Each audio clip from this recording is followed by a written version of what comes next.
Tonight on the VIC Fix, we sit down with one of the most beloved faces in Bangalore's nightlife, Richard Mathew. A man who's part host, part vibe curator, and 100% party soul.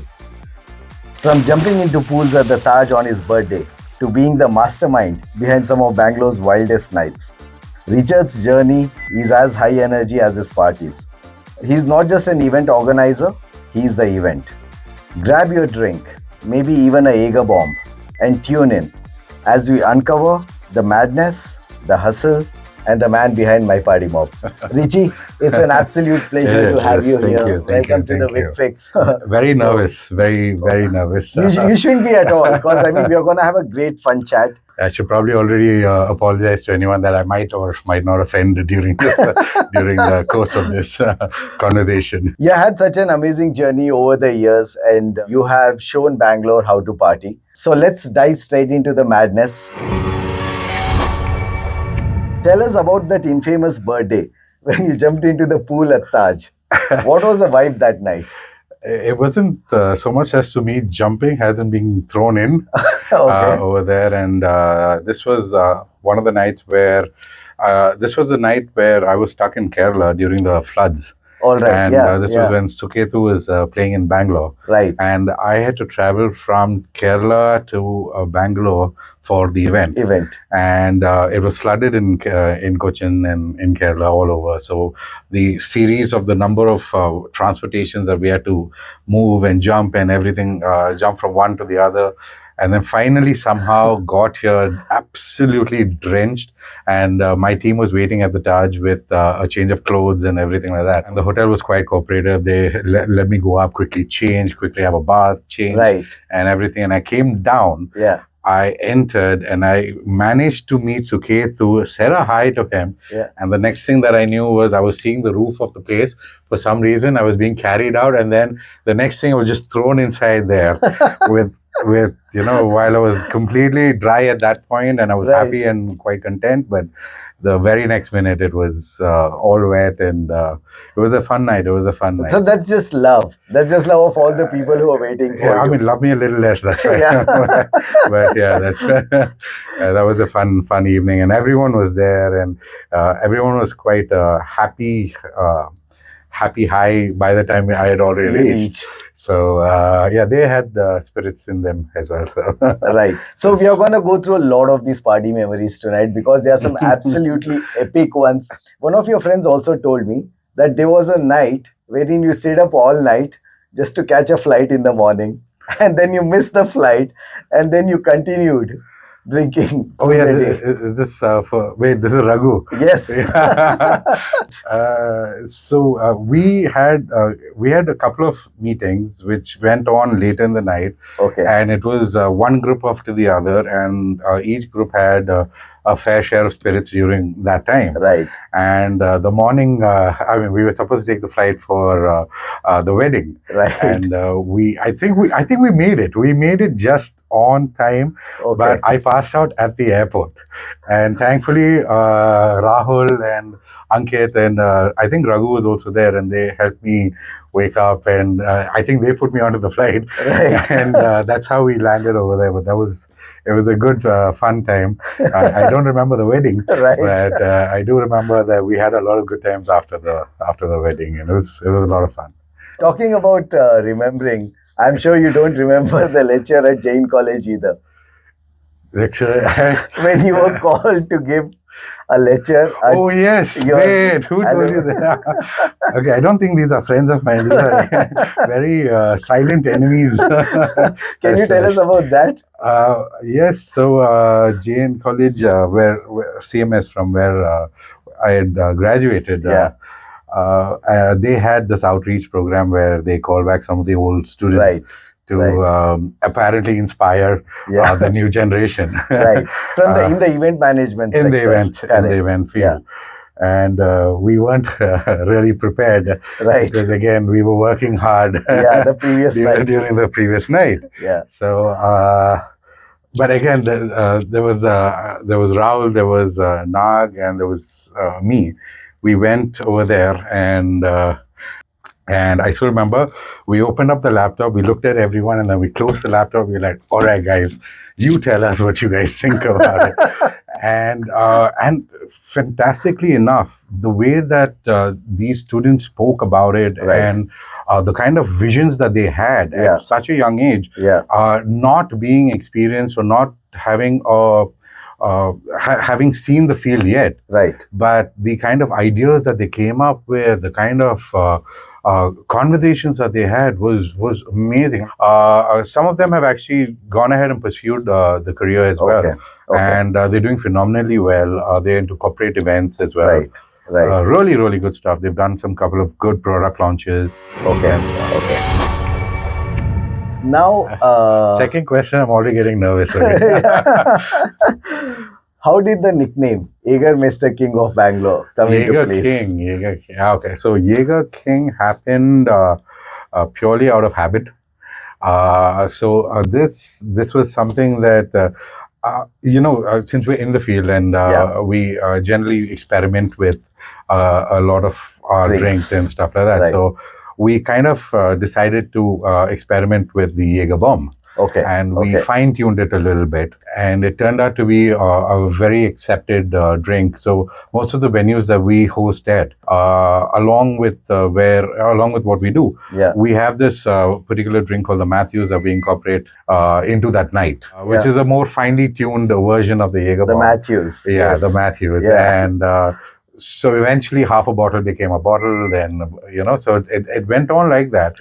And people just started getting very happy, and we were very happy as well. And I think somehow the name was just coined and it just stuck. And are you a brand ambassador for Jäger?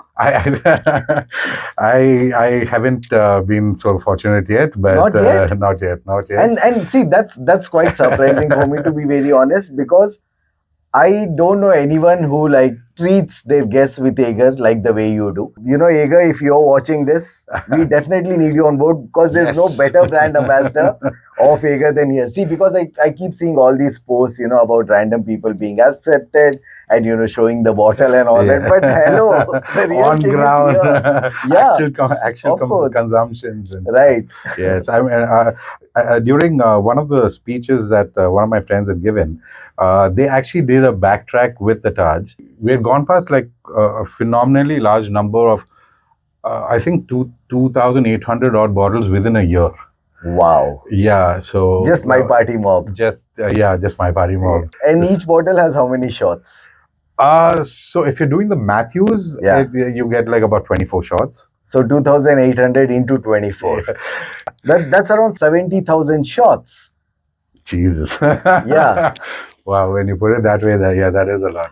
It's a fun get together. It's fun when everyone's together and everyone's having your bombs, and and then we set that mood into the night, and the night just goes on. Of course. Have you ever had to rescue someone who was too drunk at your event? Quite a lot of times, actually. But rescue in the sense, maybe if they've had too much of a good time and the limits have crossed. But again, they don't really create issues as such, but they've always had a good time. And then if it's a bit too much, they quietly just sit by the side and they keep us posted. So at the end of the night, we make sure that, they got home safe and everything. See, that's a good event planner, good event organizer speaking. What's your go-to move when a party is going dull? My go-to move would be my Matthews. Okay. But apart from which, The party circle that we have, to be very honest, is a community of friends. Right. So generally, everyone tends to know each other. If you've been to about 8 to 10 of our parties, then you kind of already have your set of friends over there, and all you need to do is just they take it as their own, and they hasn't like the reason why I felt at least that we've actually been in the field for such a long time is because. It's not always us that host it as such. Yeah. Each of my friends take like everyone gets together. They take onus like it's their own party, it's their own night, it's their own venue, and they treat it as their own. They take care of other guests.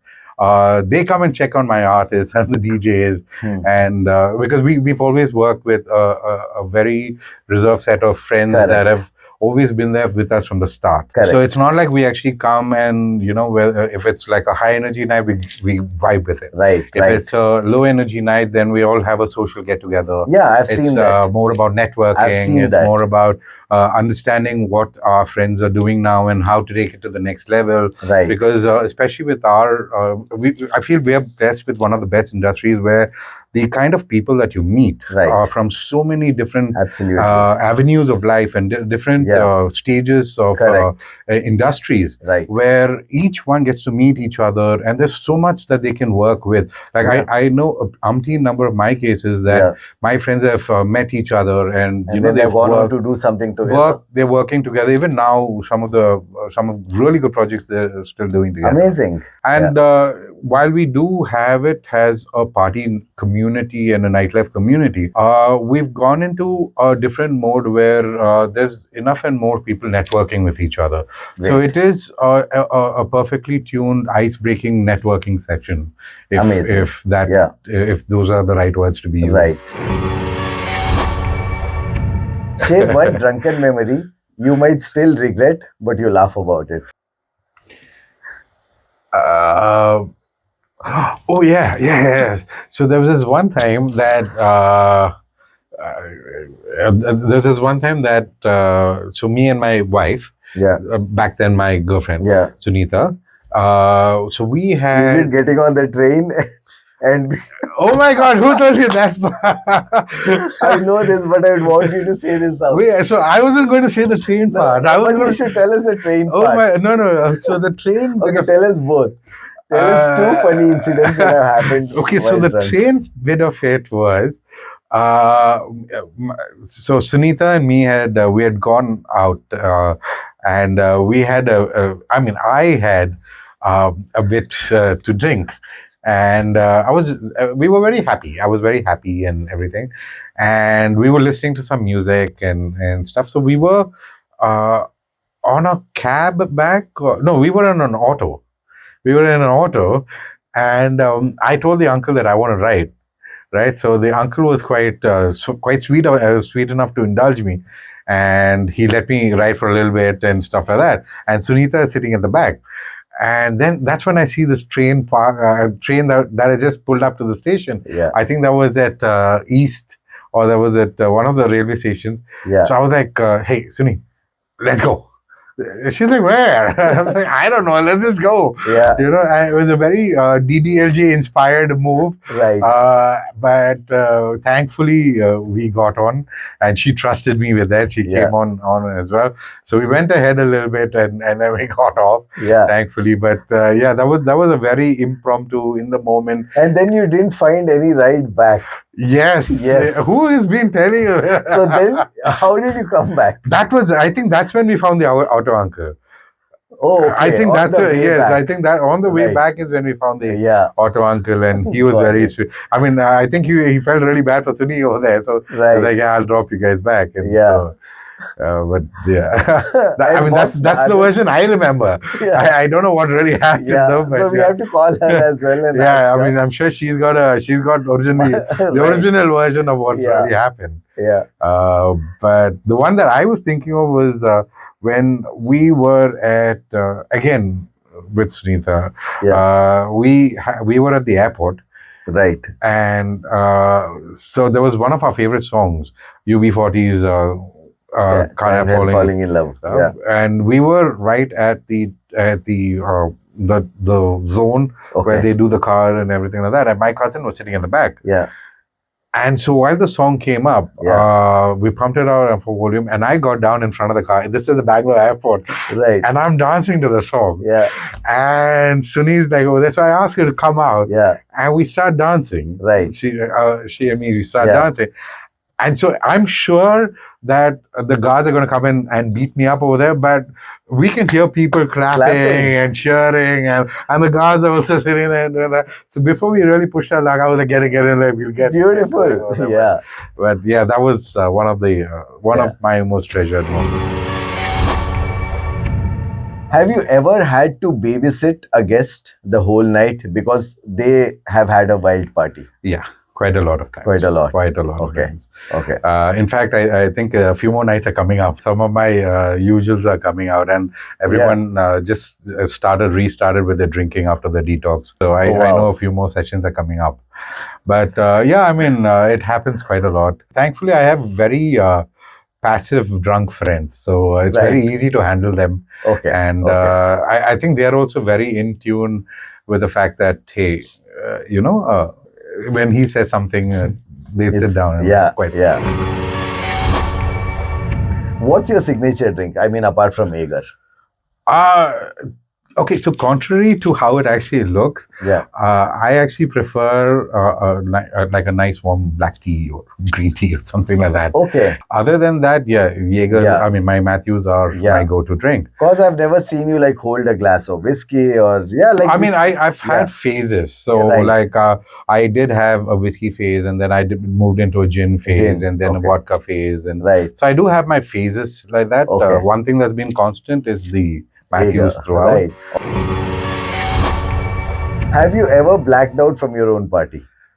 With exhaustion, yes. Because we've had occasions where we've gone up to like 48 to 72 hours without sleep, or lack of food and stuff like that. Just making sure that everything is set up correct, and things go right, and the whole process is put into place. So at the end of that, yes, that final fatigue just sinks in. Which event was this for? This was, I think, during the Bhartiya Fest we had done. I mean, the Bhartiya City, we had done a beer fest. So we had like about 72 hours of no sleep because we had to get the ground into place, and the structures had to come up, the production had to go into place, the ticketing, the booths, and everything. So and you're like doing that whole event. Yeah, so we didn't really realize that we went through so much of time without sleep or very little food. Right. Because there's so much happening. Yeah, I mean, everyone's quite happy and excited, and we were very pushed by adrenaline and everything. So we were quite happy with that. At the end of that, when the event got over, is when we suddenly got it.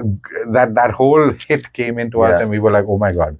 Yeah. And we passed out. I think we were supposed to wake up the next day morning for breakfast, but we couldn't. And that was just pure exhaustion. Right. But it was like a good feeling at the end of it. You wake up also feeling like, hey, that was a good run. That was a good run. So, have you ever thrown a party that you have no memory of organizing the next day? No, I mean, I will vaguely remember all my nights because till today, irrespective of how many ever parties we've thrown and so forth, I'm usually the first one to show up at the venue. I'm usually the last one to leave. And the nervousness factor, or that thrill of throwing it, I still relate to it being my first event, you know, and so that still happens throughout. So everything of it, every memory of it is very latched on. Yeah. Superb. So that's it, that's it on, the whole fun element of it. I need the names of these guys. I have, with the questions, I have a few ideas of who it could be, but Right. So now in segment 2, we are going to talk about Richard Mathew, the man, the mission, the mob. Walk us through your journey from Rafi, Athena's 7 Deadly Sins to MyPartyMob. So I had started doing events as an MC before I had met Rafi. So this was while I was in college, and I started off with that, hosting events, and I was MCing. And during the course of that is when I realized that I could do production as well. So during one of the shows where the production unit couldn't make it for whatever reason they couldn't, is when I was like, hey, listen, I can step in and we can probably get these things done. And that's when I realized that, you know what, now I can start handling production as well. So I started getting into production. And during that time is when I met Rafi. And Rafi had started a plug, and it was quite innovative at that moment in the city. And so I came on board with Plug, and we did our show at Athena. It was really good. And then we moved into the Seven Deadly Sins, which was at Fuga at that moment. Correct. And there were what an epic beautiful. And was. Bangalore city was so receptive to the theme. They came dressed up. It was panned over 7 different weeks. Yes. People came dressed up to the theme. They were so enthusiastic about it. And that is when it the nightlife actually meant nightlife. Exactly. To people. Proper clubs, good sound. Yes, go have a good time with friends. Enjoy the music. It was about the music. Yeah, exactly. It was about the music. And then we had, at that point was Rafi, TT, Daivik, and I was there. Correct. And post that, when we started off with our events at the Taj and at Nero, and it was absolutely brilliant because the kind of support that we got from the same fraternity, from the same friends that we've been around with was superb. Then we started. That's when we entered Taj MGO. That journey started up about 16. This is our 16th year. But how did this shift happen from working with Plug to then deciding to open MyPartyMob? We wanted to also move into weddings and move into corporate events and so forth. And Plug has a community was very dedicated to nightlife. Rafi was very supportive about hey, listen, don't lose out on this opportunity. Don't miss out, because it's not there. So that is when me and a few of my friends, we started a Red Clay. Yeah, of course. Red Clay, which is the parent company. And we got into our events with corporates and Red Clay events. Yes, Red Clay events. And like the IPs that we create and like the Bharatiya City. So all of that is executed under Red Clay. That's all Red Clay. Superb. And MyPartyMob is exclusively into nightlife. So we created a very strict niche and a difference between what each company had to handle. Back then, MyPartyMob, so I was hosting events directly under my name. That's when we realized that, hey, listen, let's make it a brand. And a very good friend of mine, a very old friend of mine, Sailesh. So Sailesh and me had partnered up, and that's how we created MyPartyMob. And then Sai had to move into other different things, like he had the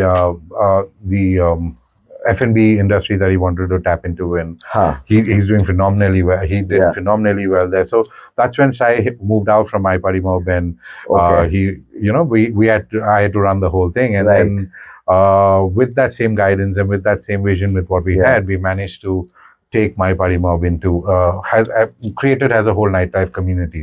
So that handles your artists, handles your event, your nightlife generation, your IPs for your nightlife, your club curations, and so forth. Under Red Clay, we've got very strict guidelines on what kind of events we handle over there. MyPartyMob is the nightlife. Right. Apart from this, is there anything else that you do as well? Do we have any other hidden so we did so we did venture into the F&B industry as well. With Slug at Manyata Tech Park, we had Roosters at Indranagar, and then the wonderful COVID wave came in. Unfortunately, wasn't very favorable for us. So that's what during that period till that time it was F&B. Slug was running brilliant. Like I was there, so I remember. It was like a second home to a lot of people. I had amazing partners to work with. Of course. Each of them was always looking for a way to better themselves. There was Amit Roy, there was Santosh Martin, there's Satish Madhavan, Sam. A lot of these guys really worked towards building it into a better brand, and for them it was about what the people wanted. But of course, you brought in your strengths as well. Yeah, I mean, I was glad to be a good fit into that. Let's talk about what led to your long-standing collaboration with Taj, and specifically Let's rewind back to that first Wednesday with Ivan. So this was a complete by luck kind of thing, where one of my friends had given me a call and said that, hey, listen, we have a night that's coming up at Taj, and they are looking for someone to come and help push the event. So when we came down there and we met the team and everything, it was quite nice. They were quite warm, they're quite welcoming, and so they gave us the benefit to work with Ivan. And we weren't going to say no there. Right. For sure, we weren't going to say no to that. And so we were like, yeah, we'll come on board, and we're quite excited about it. And that was a Wednesday night. It was a very offbeat night right now Wednesdays are recognized, but back then it wasn't. No one used to step out. No one used to really step out on a Wednesday night. But then the crowd just came in the masses. And Ivan just really blew them off, and it just became such a wonderful night. The crowd, the profile, the music, the energy, the vibe was so in place, and the hotel at that point was very, very happy with us, because at some point I think they also understood that we got a very clear understanding of what they are looking for as well. And I was very comfortable, because each person that I got to meet was much more professional than the previous person. Superb. So it helped me all fell in place. Yes, I mean, there's a lot of structuring that I've done in my company as well, which is based out of what I've seen from the hospitality side that Taj has bought in. And I've got to meet some of the best general managers, your F&Bs, your AF&Bs. I've got to meet some of the HODs, your area heads, your sales heads, the kind of conversations that we've had, and the kind of visions that they put into place, the kind of forethought that they put in while they are structuring their current year is amazing. And that's something that we've tried our best to incorporate into our field as well, which is why that comfort zone with Taj is there. Of course. And I think they've just handed me over to their successor, which just speaks volumes about the work and the effort that you have put in over the years. See, one thing is having the trust, and the other thing is keeping up the trust on a year-to-year basis. When you branched off and launched MyPartyMob at FBar, what was the vision? So there was something there. So at Nero, we wanted to do a night where I had two very, very close friends of mine, very dear friends of mine, Jasmeet and DJ TT. And both of them were powerhouses of talents. Right. And the idea was to bring those two powerhouses together. Which was never done before. Which had never been done before. And those two, I don't know what it is between both of them, but they sync like that. I'm not even talking just about the music. Even their thoughts, even their sometimes on the mic. It's like one completing the other person's sentence. I remember. That was fun evenings, fun nights. And they would experiment. They would read the crowd very, very well. And they would change their formats on ground, and the other one knew that, hey, okay, you're doing this, so I'm going to do this. And the compliment goes on. The complimenting was amazing. What's your process when planning an event? What goes on behind the scenes? I'd like to start off with the concept. Have the concept in place, understand exactly what we're doing, identify how we can do something different, how we can be unique, and what can be that USP of that thing, and then identify the venue, identify the artist that goes along with the concept, identify the production, the setup, the decor. So for me, I think concept is king. The content that we put out for the crowd is where, and then everything just stimulates from there. Based on the type of concept is when we would choose the correct artist that would fall into that, choose the right decor, choose the right production that comes into that. Yes, at the end of it, we do work within the time frame, within the framework of the budget as well, which is superbly, immensely important, because back then there was a lot of support that used to come in. Nowadays, not so much. But I think in general that's the practice. That's where it used to trickle down. But you have always believed in executing concept-driven parties and also something that has a longevity, right? Rather than doing one-off nights at certain venues or working with teams on one-off basis. We actually went into a very different tangent where we started creating nights where we took it over we had the longest running ladies night series in Bangalore on Friday nights at the Taj. 8 years or 9 years, every Friday night. And that happened right up to it changed to Seven Rivers. So that back then it was ice. Exactly. Yes, right. and then it became Seven Rivers. Correct. And it had a beautiful makeover. Yeah. The place has become wider, broader. Yeah. Much more illuminated. Right. And that perfect. The poolside area is just perfect. Yeah. Thing. So and you have some inputs in that the way the poolside area had to be done. Yeah. I mean, they've been very they've been absolutely they've considered us as home team. So see, and it happened through one of the parties that you set up, and you did the decor like that, and they're like, "Dude, this looks so good. We should continue with it." That happened. Beautiful. Yes. And I mean. At Taj, right from like earlier, the residents that we worked with also. When I first came in, it was Vanshi. Then after Vanshi was Raghu. Then was Loy. So all the artists, everyone, and we all of these are such good artists, like and such good resident DJs. This is how resident DJs should be, right? And even the amount of work that they spend. Like dedicated to the trade, like absolutely. Amazingly well, absolutely, and they're there for every meeting. They're giving their inputs. They're telling us what can go wrong, because see, from a technical point of view, it's always best to hear it from an expert. Of course, and then we edit, and we change our format accordingly. So Saturdays is where we would experiment with different themes. Now back then, I still remember there used to be every Saturday night where we've done different themes. I know across the whole calendar. I've come for so many of them. Yes. And it could be the most silliest of things. Right.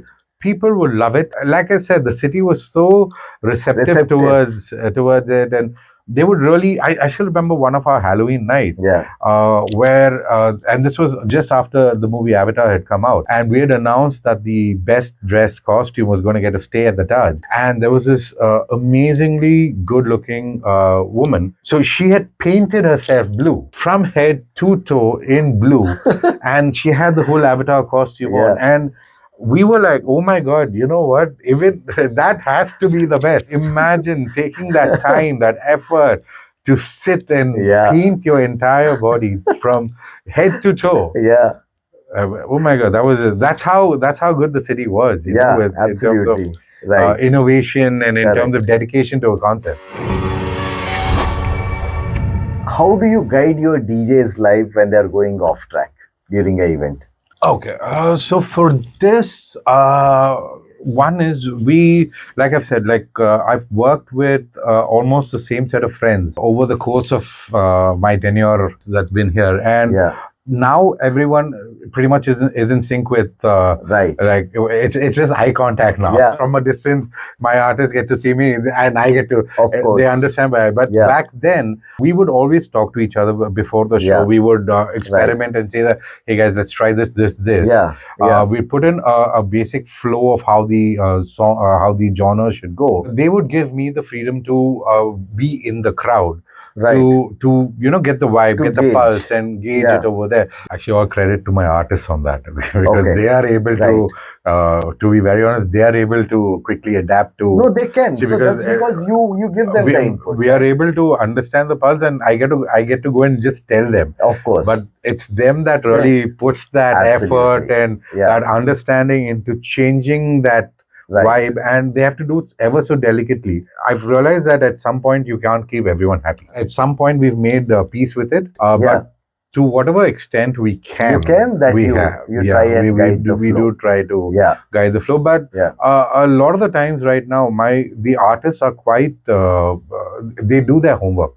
So my life becomes a lot more easier because I get to just be out there. Correct. And then you do your thing. And they handle that whole set of it, because they are also very in tune with the audience. And in fact, that's what I said, like a lot of our guests take it as their own. So it's very easy for them to go up and talk to them and say, hey, listen, try this out. Rather than, hey, DJ, put this request. And the artists are quite receptive towards it. Because again, like I said, they've taken that onus like it's their own night. Yeah. So half my work is actually done over there. I'm just the face that's floating around over there now. Have you ever considered DJing yourself? I've been asked to do this by quite a few of my friends. I did try it out. Then that's when I realized that I should probably leave it to the experts. And my knowledge in that is pretty bad. That's when I stepped back and I was like, no. I think it's best. No, so but see, if I may add over here, before you were into the emceeing side of it, so that's why sometimes when you pick up the mic and you announce, there's a certain tone, there's a way that things are said. So now today that makes sense. Because if you see, I've never seen any other promoter walk up and take a mic and do an announcement. I love being on the mic. In fact, I think I love it a bit too much. I mean, I really know why the DJ loves that job, because to have that reception back from the audience. And to get that, say, like when you're playing a song that they love, and to get that energy being thrown out to you, it's amazing. And obviously, since I'm not very good at my music, the only thing I can do is talk, and I keep it very simple, like, either you're putting your hands up. So when you get that energy, it's fuel for the next half an hour till I come back and trouble my heart and say, hey, get me, I need to say something again. But any artist or act that you dream of bringing to Bangalore? Any artist or act? See, for the longest time, I've actually wanted to work with Indian Ocean.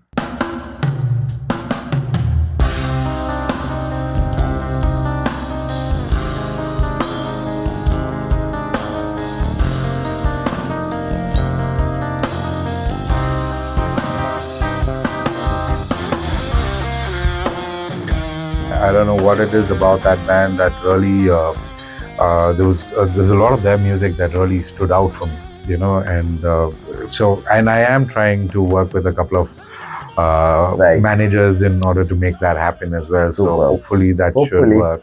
Fingers crossed. So, and every opportunity that we have to bring a good, recognized international label down to India, I would love to be a part of it and, help expose our audience to what's new, what's coming up, and what's trending, what's different. And, definitely.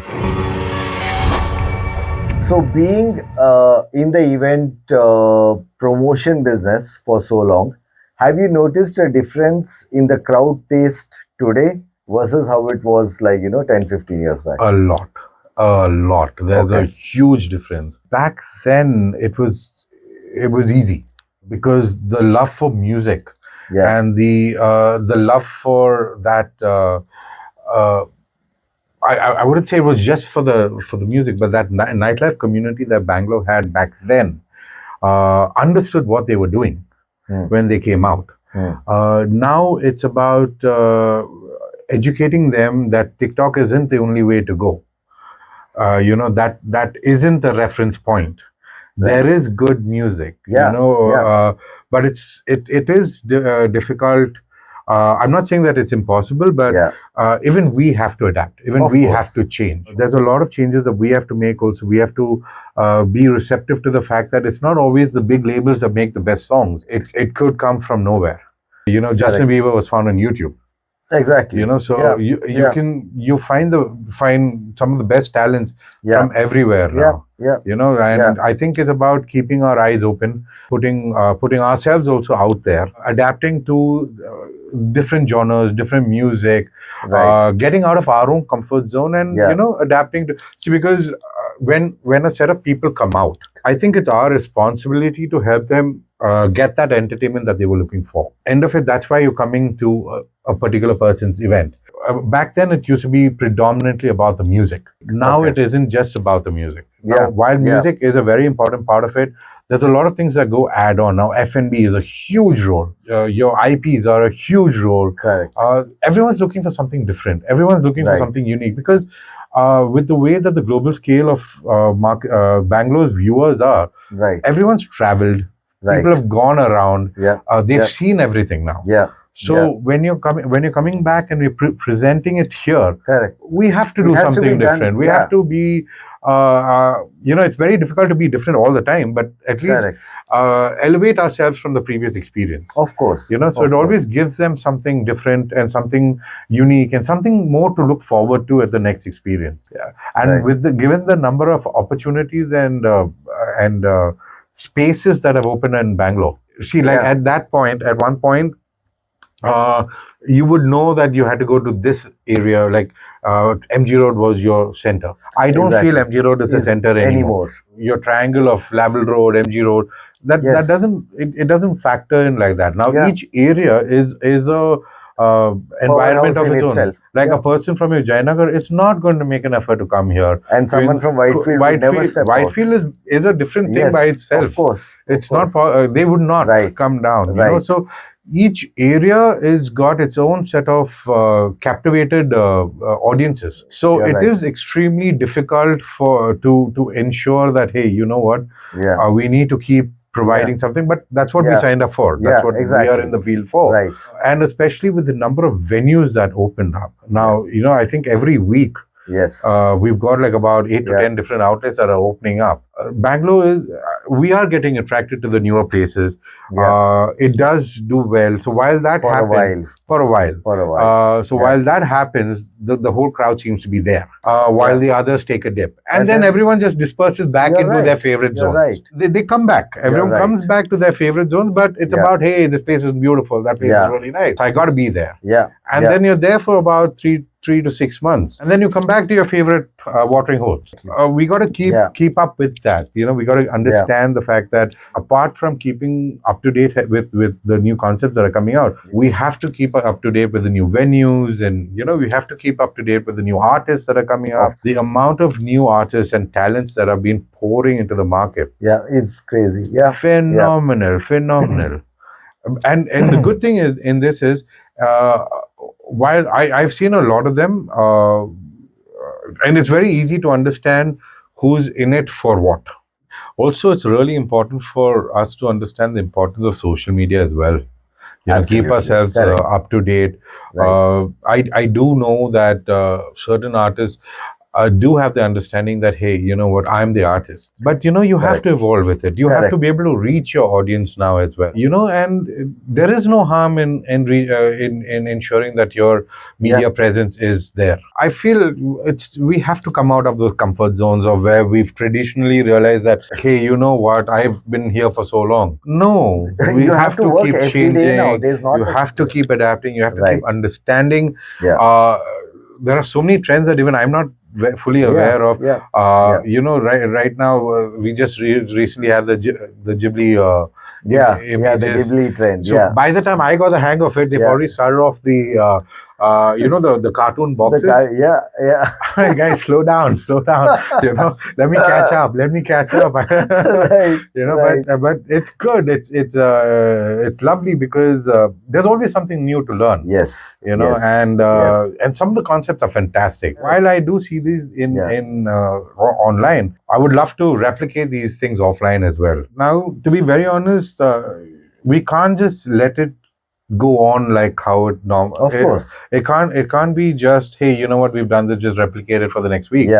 We have to invest time into understanding what we can do different each and every week. And if you're going to burden yourself with multiple aptitudes of these events, I just feel that you're not going to do justice to all of them. Like, of course, while the opportunity to do a Wednesday, a Friday, Saturday, and a Sunday brunch is there, I just feel that if you've got your hand in too many pies, you'll not be able to deliver justice. You're not going to be able to deliver. But at the same time, what we are, in fact, we from this year onwards, we've taken a very conscious decision to change our format also different, where we are going to curate only about 2 to 3 Saturday nights, maybe 1 or 2 Friday nights, and 1 brunch. So that way it gives our crowd also something different to look forward to. Plus, we are going to be starting off our pub hops as well. That's what I was going to ask. Are you going to be doing any lifestyle events around? The MyPartyMob pub hops are going to start off.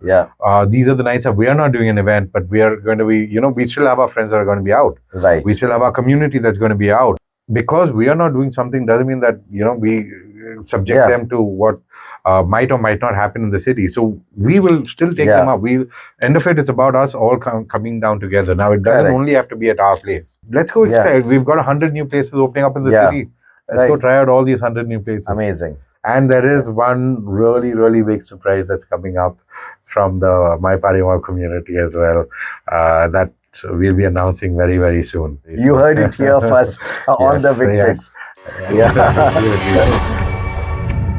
Do you think the party scene today has the same soul as it had 10 years back?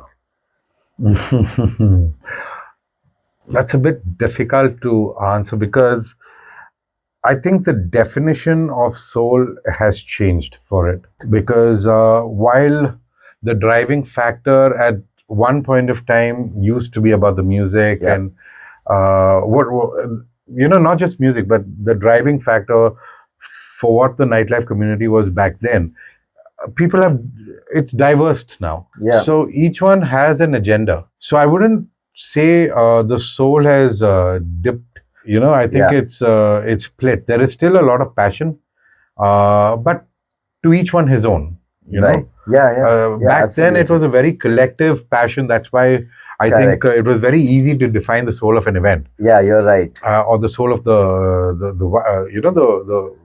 that night. But now I just feel that the word soul has a lot of meanings.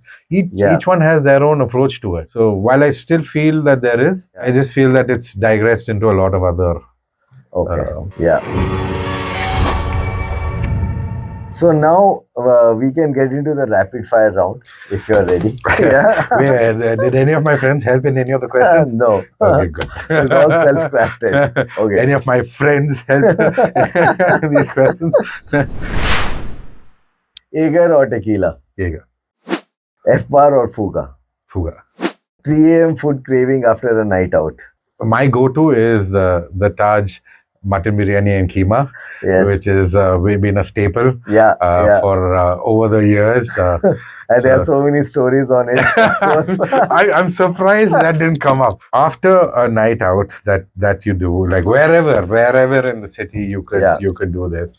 I've always made it a point to go back to Taj, and you have to have their mutton biryani, and as an accomplice, you have to have it with the mutton keema. Right, so that combination is amazing. Is amazing. I'm telling you, half my weight is all credited to that. Keema. Is all credited to that, because every Saturday night or every weekend used to be that. I would credit half my weight to Jägers and the rest half my weight to the mutton biryani. And, these are the two very clear, descriptive reasons why. Amazing. You should give it a try. I mean, we've had it. We've had it during our nights. When we've done shows together. Yes. We had it. Who parties harder, guys or girls? I'd like to say guys, but women have a lot of power right now. Massive respect to that. Most annoying party guest behavior? One is telling my DJs what to play. Suggesting is one thing, but telling them what to play is a completely different thing. I'm okay with you suggesting, making a request, and if it falls within the flow of what my artist is, they will definitely play it. Of course, they will definitely. Everyone has always worked to accommodate, but don't tell them. Don't force it onto them. That is one of the most annoying habits that I've seen. Because the artist knows what he's doing, and he's building up to something. It's not easy to stand there and play for those 2.5 to 3 hours. Because in your mind, you're visioning, okay, this is my crowd. These are the people enjoying, and these are the people that are going to be on the dance floor. And this is the kind of music that they're enjoying. And he's building it. Building it. And then you suddenly tell him to play something. See, if it is a suggestion, then he will play it. He will play it after getting to create a space for that, and then he'll again adjust the tempo. But if you insist, then he's cutting it off, and then you're throwing him off track too. You're right. That is something that I've never really been a big fan of. Ever had a party shut down by cops? We had one night, one dandiya night. Yeah. I remember with when Hussein was playing, Right. And Jaisama was co-promoting with me, where we had close about 3,000 odd people at the Taj, and we had to shut down the entry. Right. So we stopped the entry into ice, and then the lobby got full. Yeah. Then we closed down the lobby entry, and then the car parking got full, and then we had to close the gate. And then while we were sorting things inside, there was this guest that was standing over there and shouting at us. Yeah. And she had every right to, because it was her wedding. It was her wedding on the banquet halls upstairs, and she couldn't come in. And we were like, oh my God, please let her in. Yeah. And by that time, the cops had come, the police had come, because we had created quite a bit of a ruckus at that MG Road junction, the Trinity junction. Yeah. And they were like, what are you guys, what's happening? What are you guys doing? It was a dandiya night. You're just conducting an event. Dandiya night. So they're like, okay guys, now we can't have so many people stand out there. Right. So then we were forced to, but then that happened in a really good way. Of course, yeah. In a really, it's a good problem to have. It's a good problem to have. Right. Yeah. But yeah. What's your go-to excuse when you don't want to party?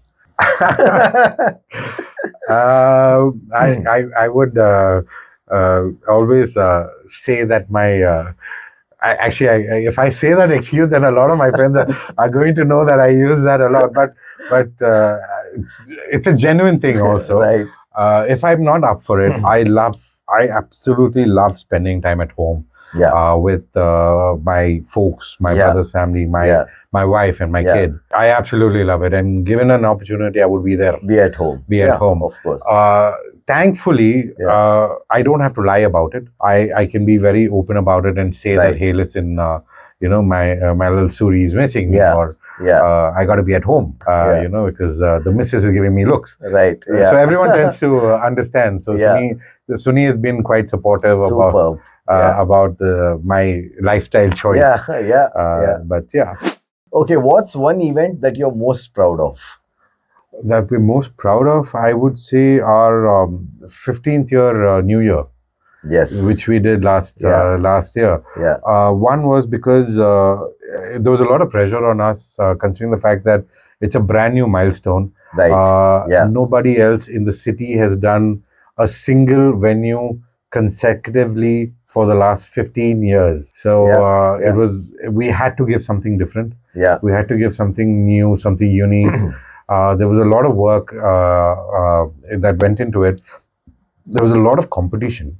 Right. Because the city was innovating like mad. Yes. And we had to fight against the tide because, like we mentioned, every area is an environment of its own. Why would people make that effort of dressing up, taking a cab, driving down to the heart of the city? And then, usually we ensure that drivers are provided. So during our New Year's, we make sure the drivers are there, or we make sure that we give them affordable packages to stay back. Right. So a lot of people prefer that. Stay back, But there was a lot of pressure on how, this was on us from last year. Because when we touched 14, the whole team had that whole vision towards 15. Super. So that was like a pressure thing right from the 14th New Year till 15, saying that we got to touch it, So hopefully, by the grace of God and with the Taj, MG Road supporting us, we'll get to see a lot more. If not events, what else would you be doing? If not events, very difficult for me to answer that because right from the age of 16, I started working in events. Okay. So I don't think I've really had... See, because I've done engineering. Right, yes. So I did the crash course for 2 years. 2 years. Actually, I did it for 2 years and then I kind of realized it isn't really for me. And then I was lucky enough to move to CMS. And that gave me a lot of good exposure that got me to meet a lot of new, wonderful individuals. A very supportive educational system from there because your teachers also knew, my dean and my teachers knew exactly what we were doing. Right.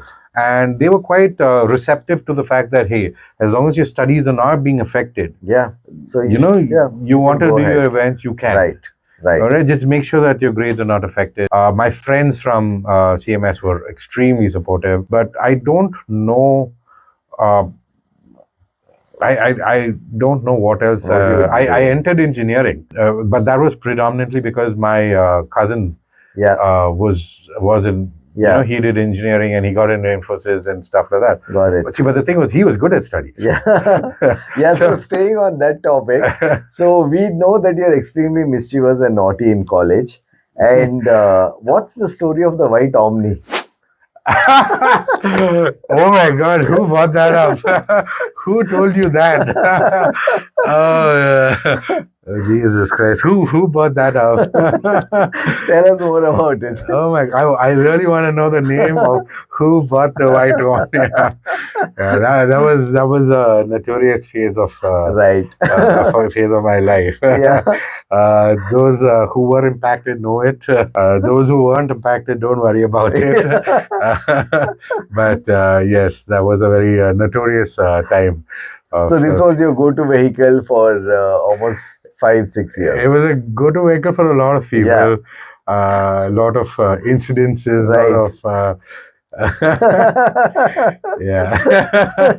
It looks like there's a lot of stuff that you're not telling us. That would be for off record. Off record. I could get myself into a lot of trouble for that. What's one thing you never compromise on at events? No drugs. We have a strict. I could have an empty house. I'm okay with it. We have a very strict no drug policy. We don't entertain it. We are aggressively against it. What's the craziest party theme you have ever executed? I don't remember. There are quite a lot, actually. Quite a few party themes that we've done. I don't have a pick of the lot. But would it be during the Seven Sins saga, or would it be like more recent when you used to do the nights at ICE? At ICE is where we've really that's what I was thinking. Experimented with a lot of things. We've also experimented in Gwaki. But I think we've been a lot more bolder at Taj. Because of the space and the things you can do. The freedom and the trust that they've given us. Superb. Where we don't really misuse it. But we push our luck a little bit. We nudge it a little bit. Say, hey, let's try it like this. But I love what you're doing. I love the whole concept. I love the whole the professionalism that's gone into the whole thing. It's something that's really required, and especially from our field and from our industry, it's good to. I feel it's very required. I think it was long overdue, and to see you do this in such a professional way. Thank you. And very well thought of and excellent research. I have to get the names now, because each of them are going to get a call back right now saying so we don't reveal our sources. No, but apart from it's really fantastically done. I also want to say thank you to all the artists that have stood by us all these years, that are still standing by us all these years, all our friends that have been with us for the last 19 years of doing this. And there are still people that from that age till now who still are there. And, thank you for that. Thank you for the wonderful venues. As sponsors, thank you guys so much. Jaeger, please get in touch with me soon.